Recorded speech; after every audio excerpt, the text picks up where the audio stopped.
Good afternoon. This is Ananya Dixit from the media cell, and today I'm reporting from the college hall where we had a very interesting talk session with Satendra Singh. So, would you please like to introduce yourself? So, I'm Satendra Singh, rank 370, CSC 2021. I'm going to be working as Deputy Collector Pondicherry, and I'm in civil services like already, 2018-19 batch, and I have been a university professor before this. I have studied in St.Stephen's College, and here I am. Comes to become a full circle, and so I'm really happy to be here. So, then starting with Stephen's itself, how important do you think St. Stephen's was as an institution in not just your preparation for the civil services, but also in life ahead? So, it's like I keep saying it on different fora. When I walked into the institution, I really had no values and language control, like the language tool. I only knew Hindi, I didn't know English, and I was very new to this culture. In fact, I had got very little exposure in life. So in that sense, St. Stephen's really contributed a lot.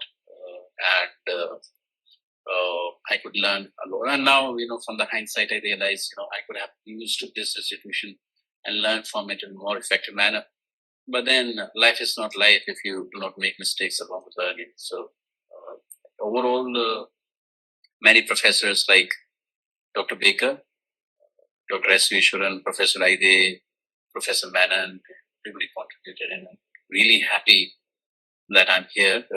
It has contributed a lot. So there is my life has two divisions, one before and one after students. And it's like completely or drastically different lives. That's wonderful, sir. Coming to the civil services, so especially our generation, we believe that we're supposed to do the civil services, and in relative terms, so you gave UPSC a careful consideration before actually giving the examination. Right. Mm-hmm. So, to aspiring students who are still confused about whether they're made for civil services or not, because it has been termed as something that is extremely hard to score.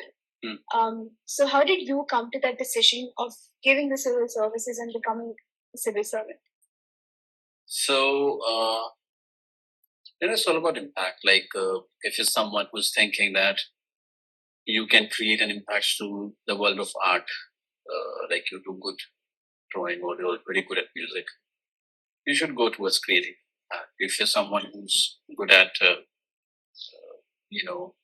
media stuff, so you should go for that. It's all about understanding that you should go wherever you can create more impact in life. So I personally believe I'm someone who likes interacting with people, listening to them and trying and doing something for them, like solving their problems.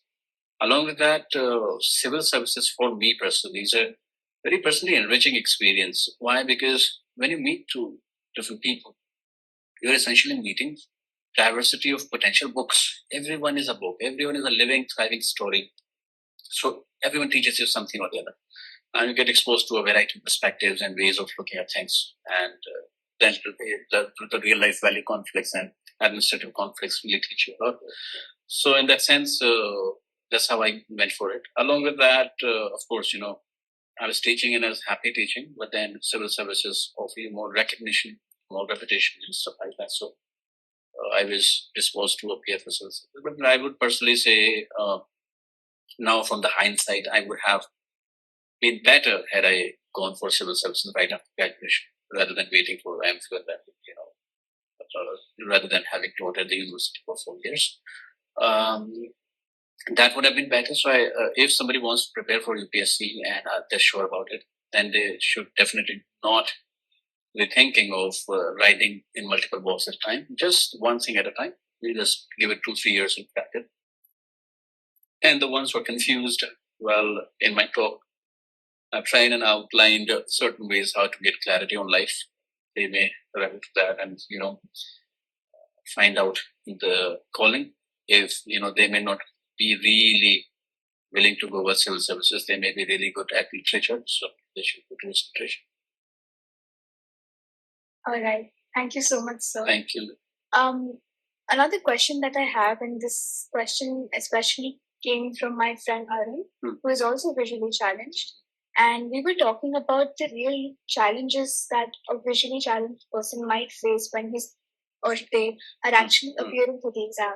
So, in particular, navigating maps and mathematics, and essentially how to give these tests as a visually challenged person. Of course, there are challenges, and it won't be fun without challenges. So, it's not that you do not have challenges.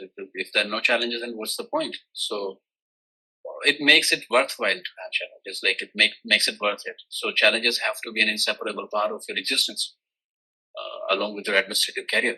So, what really matters is not the challenges, but the ability and attitude to find a way around. So, it's not that you're not going to encounter obstacles and dead ends.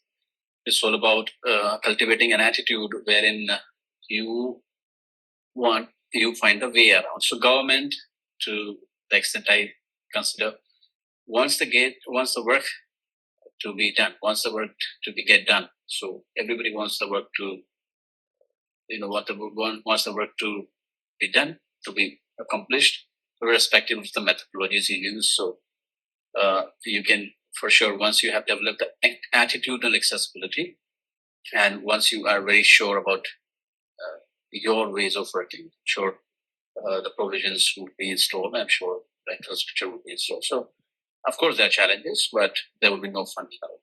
It's all about finding the different methods, alternative methods to accomplish a particular administrative task. All right, sir. So, also in your talk, you talked about the three aspects of life: mindfulness, experientialization, and making peace with your past. How did you come to conclusion and sort of categorizing your entire life into those three aspects? So it's like I keep experimenting in life, and I was, I realized that when I met with the people in my past, and I tried clearing my news with them, I felt a strange sense of energy and strange sense of lightened, excitement and agility, and I felt more motivated towards accomplishing the goals I had because past packages were done with. And similarly, mindfulness is a useful tool, especially in these days when there are multiplicity of challenges and constantly being bombarded with everything all around, like so many people, so much of information and so many things around, so many options. You need to be really observant and calm and mindfulness. So that's one of the tools. I practice them, but I'm someone who's just a beginner. So I keep slipping and I keep coming back to it. I keep relapsing. So I'm just learning from myself. And experientialization is essential, because unfortunately I'm disappointed with the modern education system and the socialization, acculturation. Like I said, we're so much homogenized. We so want to look alike. So that's a very disturbing thing because essentially you're trying to kill the distinct difference or the genius inside you. You're just trying to be somebody else that you're not. So hence I believe experientialization is important because that convinces you of your difference and that makes you believe in your different abilities and somehow exposes you to the true calling of your life, and then you want to be what you have to. So I say so because experientialization is the only tool which is too personal. You will never experience what I experience. I will never experience what you experience. So no education can transmit it. No language can communicate it. No information can encapsulate it.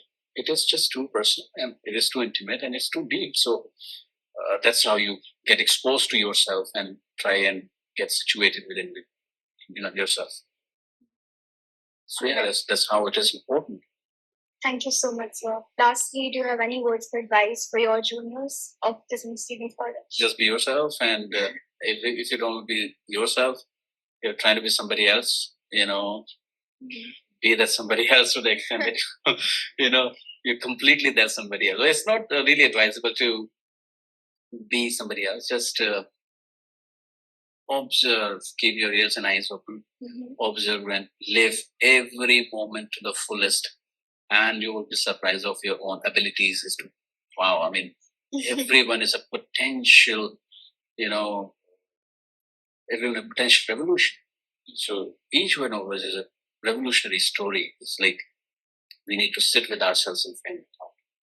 So I'm learning, and I want my junior members to learn this too. All right. Thank you so much, sir, for giving us Thank you. your Thank you very time. much. Thank you, sir.